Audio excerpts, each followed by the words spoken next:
Hello, friends, and happy full moon. The time is upon us again when we get to celebrate the fruition of the moon cycle.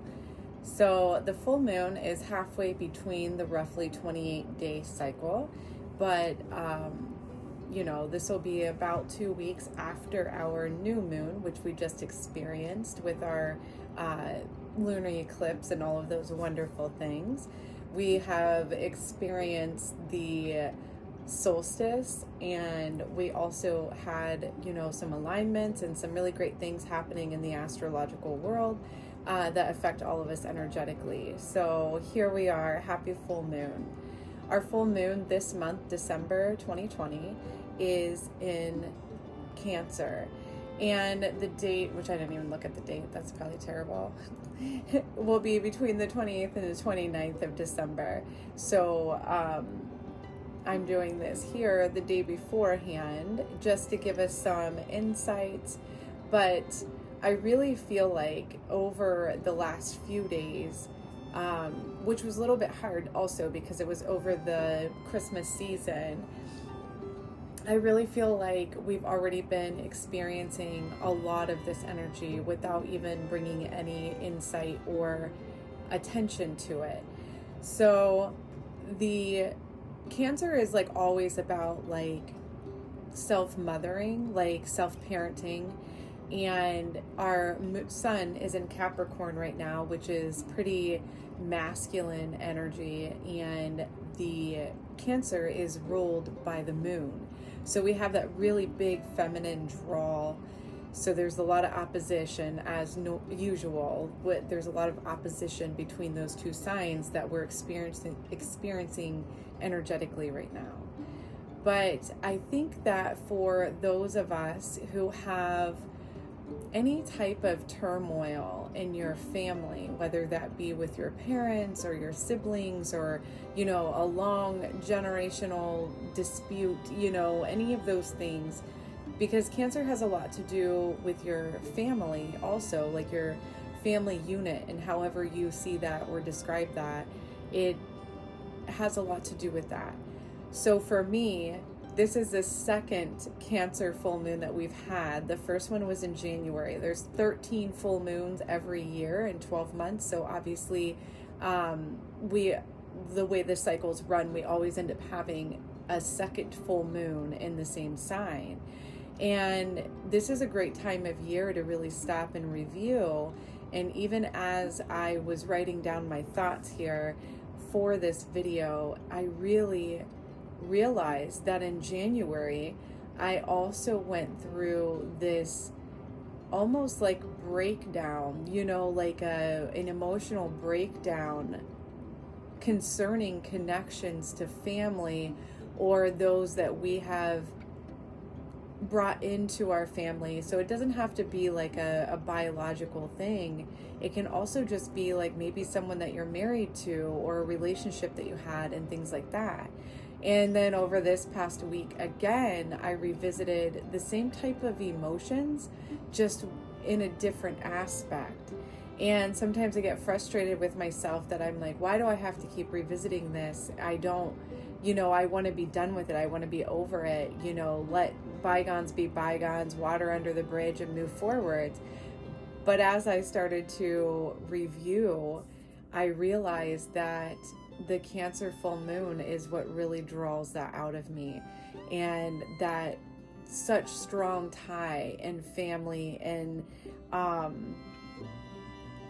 just like those foundations and things. So especially like childhood and things that are really deeply tied internally. So be aware if you've not already been experiencing these things. Again, for those of us that have some turmoil regarding family, know that those are going to come back up. And I believe that they will keep coming back up until we fully resolve the issue within our own spirit, within our own soul, in our own mind. And it's not a curse, and it's not necessarily bad. It's just that we are given that light, the light shined upon those things that maybe we really work hard to push into the shadows. So be aware of that. This Cancer full moon is very much so grounded in family. And in a more positive light, for those that may not have those types of energies going on right now, is it's a really wonderful time to celebrate family and to feel that closeness. And especially during this holiday season, holidays bring that out in people anyways, the desire to be with those that you love and things like that, the support systems that you have in place, like, just to really solidify that emotion, that feeling, that connection to people. So that this is a really wonderful time for that. As far as the self-mothering or self-parenting, if you will, just as a reminder, we are not to change who we are. We are to discover ourselves on a much deeper level, understand ourselves on a much deeper level, and most of all, love ourselves on a much deeper level. So we get caught in this cycle sometimes of wanting to fix ourselves or change ourselves or be someone else or be someone different.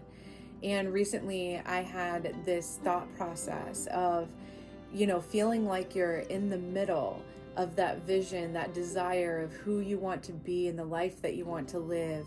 And then the past, the life that you started to create a long time ago, the road that you set upon, early on in your life, and you feel like you're always being pulled between this person that you are or have been and the person that you want to be. And the big realization here was to stop trying to be either of them. We don't have to be the person that we set out to be in the past, and we don't have to be that picture perfect person that we do our vision of work around. And it's like, imagine your perfect self. What would you look like? What do things smell like? All those kinds of things. And I'm always like, well, I am nowhere near that, and I feel like I've been on this path for a while. And then, I remember saying things whenever I was younger, like, I would always be a drinker. Like, I just saw myself in the future as like always being a drinker or always being a smoker. It's like, I don't know, I'll probably be like one of those old ladies sitting at the slot machine, like, kicking back my gin and tonics and smoking my cigarettes, because I felt that and I believed that and I was okay with that in that moment, in that time. As things have, kind of unfolded for my future and things like that, I don't resonate with that nearly as much anymore. That doesn't look like the future that I want.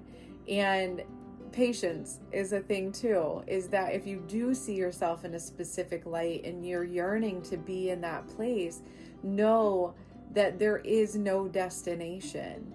There is no destination with life and our path and our journey. It really is just about us being ourselves, who we came here to be or who you were born to be, or whatever your belief system is as to why we are here. Just know that we're not being forced to change or be different. It's only understanding and knowing ourselves deeper and loving ourselves for being who we are and being brave enough to just be ourselves and really dig deep and discover who it is that we really are on the inside, not the ego telling us of what it is that we should be, what we should like, what we should not like. None of that. That's all just your ego mind, and it's very much so based on experiences, thought processes, comparisons, all those kinds of things. But to really get silent, get quiet during this full moon and just know yourself. Try to know yourself a little deeper and accept yourself and love yourself for exactly who you are. This is a great time. This particular full moon in this season is where our cosmic self and our earthly selves really get to come together.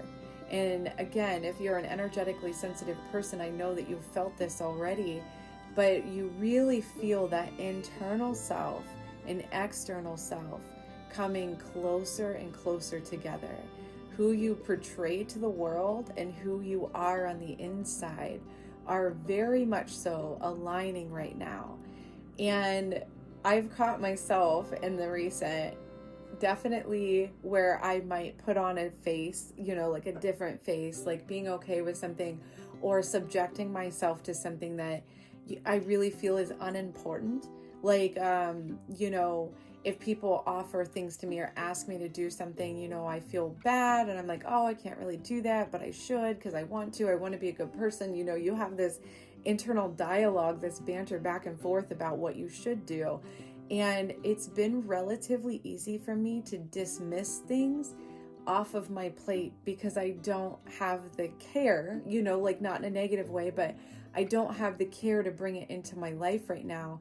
And I really believe that that's a development of respecting yourself and respecting your own boundaries. Just because someone reaches out to you or offers you something or requires your assistance does not mean that there's an obligation for you to do it. And once it becomes an obligation, there's already a negative chain attached to it. So if it's not something that you really love and you really want to do, or you really care to put on your plate or put into your, into view, then don't do it. Just allow it to go. Just like, water flowing through a river, just like allow it to flow away from you. And if it was really something that should come back to you, it will. Everything's always on a spiral, so it'll come back if it needs to. Another thing that really came through to me so far during this season that has, I guess, offered some comfort is that we are not our emotions. We are not our emotions. Our emotions are an extension of our feelings, our thoughts, our internal pain or happiness or sadness, like whatever it might be, but we are not our emotions. So I struggle with the emotional breakdowns. Yeah, I'm sure it has a lot to do with, past childhood and all these kinds of things. And I did have an older brother, so, it was a requirement to not be a baby or not be, whatever it was, anything that you could be made fun of for. So, I think a lot of us were taught to stifle our emotions, by our parents. I'm guilty of this with my own children. Like, if you're crying and throwing a fit about something, I'll be like, you don't have a reason to be crying. And it's like, that's really not true, because if you feel like you need to cry or you feel like you need to get angry, it's a valid feeling and you should be able to do that. But it's a parent thing, I think. I don't know. I try to watch myself, but I see myself do it anyway. So, life's a journey, right? But we are not our emotions. So if you break down and cry, or if you get so angry you break something, or you lash out at someone in an just in an emotional rage of like not really meaning what you're saying, but everything is coming out all at one time, and we can carry and harbor all this guilt and shame over that. I shouldn't have done that. I shouldn't be like that. I don't need to be like that. I need to be better. We get caught up in that blaming ourselves and just, feeling awful and terrible and regretful and all of those things. But know that we are not our emotions. We really have a spectrum of emotions. We all experience them. And maybe focus on allowing those emotions to be, allowing them to come forth without trying to push them down. I'm one of those people that, I'm busy and I have so many things to do, and it's like, I don't have time to think about this. I don't have time to be sad. I don't have time to be lonely. I don't have time. But they're legitimate emotions that you feel, like energies that you're experiencing. And instead of pushing them off and being as if they're being an inconvenience to you, embody the emotion and try to let it come through when it comes through, even if it's not convenient, for our busy lives. A great thing to practice during the Cancer full moons, and this isn't definitely always for the Cancer full moon, is Look for comforts, create stability, and create safety. If you do not have those things in your life now, find them, create them. And if you have them, enjoy them, hold them close to you. Your home is a big Cancer in energy. How does your home feel? Is that your safe haven? Is that your comfort? Is that where you can shut the world off, shut the other things in your life that aren't important, just be rid of those things and come to this place of comfort and peace and stillness within your own home? Is there a lot of disarray in your home? If you have children or animals, pets, whatever, is there like so much disarray that you can't find that peace and you can't find that comfort? If that's the case, change that. Change your environment. Try and find that comfort, that safe haven where you can take a break, you can get away for a little while, and again, find that peace and stillness. As we come to the close of this year, it's a little bigger than just closing out the year because we are also closing out a decade. And whenever we nonchalantly say things like a decade, we just pour millions of minutes and seconds and time and events and all this stuff. We just pour it into a very fine statement, a decade. But whenever you really stop to review for just a moment as we close out this year with the energy of this full moon, really take a moment to go back through your time. If it's hard for you to do that, to remember so far away, so long ago, try and remember this past 6 months. Try and remember this past 1 year. Try and remember what you were doing at the turn of the last new year, keep going back. And if you even, if you have things to gauge time around you, like your children, like 10 years ago, my children were this old, or I just got married, or, all these wonderful things that happen within a decade. And just find a stillness, a quiet place where you can really just feel into the memory to the time of the last 10 years and look at your progression, all the changes, all the ups and downs. There's good and bad, all the things that have happened. Time slips away relatively quickly, and we forget sometimes to go back and appreciate and be grateful for where we were and where we are now. And as we do our little review during the full moon and the close of the season, take a moment to look at the foundations of your life. What is your foundations? What are your rocks that you build your life on? Again, take a look at your family, your community, your support systems, your connections. Is that strong? These are important things, and this Cancer energy will really bring that out if they are strong and if they are not strong. But just take an account. It's not necessarily about changing anything or making anything different, just taking them into account. Again, with the home, your home environment, your safe haven, your retreat, your comfort zone. And as always, most of all, the love that you have in your life. Evaluate that. Take a moment to share that love with those who give it to you, for those that are directly associated to you, and then also for yourself. Experience that love. How deep is the love? Just work on reviewing these very essential parts of our lives. This is the last full moon of the decade. Feel into this level of completion as we all come to a close, and really embody the energy of this full moon. Parenting yourself, mothering yourself, caring for yourself, loving yourself, all the things as we talk about for all full moons. But really, this Cancer energy helps us to really want to nurture and care for ourselves. Maybe stepping outside, being a part of nature, using your 5 senses, and really embodying this time of the year. I want to thank each one of you for being here with me today. I will see you in the next video.